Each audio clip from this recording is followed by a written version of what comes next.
Hi friends, ఈరోజు mini బ్లాగ్లో రొయ్యలని ఈజీగా ఎలా క్లీన్ చేసుకోవాలో చూపించబోతున్నాను. అదేంటి మాకు వచ్చు కదా అనుకోవచ్చు, నాకైతే రాదండి. నాలాంటి వాళ్ళు కూడా కొంతమంది ఉంటారు, అందరూ కాకపోయినా. ఆ క్లీన్ చేయడం రాని వారి కోసం నేను ఈ బ్లాగ్లో చూపించబోతున్నాను. ముందుగా రొయ్యకున్న హెడ్ పార్ట్ని రిమూవ్ చేసుకున్న తర్వాత బాడీకున్న స్కిన్ పార్ట్ అంతా తీసుకోవాలి. తర్వాత ఈ పైన నైఫ్తో చిన్నగా హోల్ పెట్టినట్లయితే బ్లాక్ థ్రెడ్లా ఒకటి ఉంటుంది.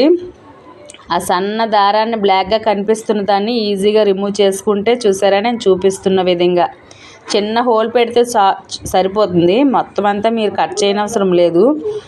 ఇలా ఈ బ్లాక్ పార్ట్ని తీసి అన్నీ ఒక ప్లేట్లో సర్వ్ చేసుకుంటే మనం ఈజీ పద్ధతిలోనే రొయ్యలను క్లీన్ చేయొచ్చు. ఇది వరకు అయితే నాకు వచ్చేది కాదు, ఇప్పుడిప్పుడే చూసి నేర్చుకున్నాను. ఈ వీడియో కనుక మీకు నచ్చినట్లయితే వీడియోని లైక్ చేసి ఛానల్ని సబ్స్క్రైబ్ చేయండి.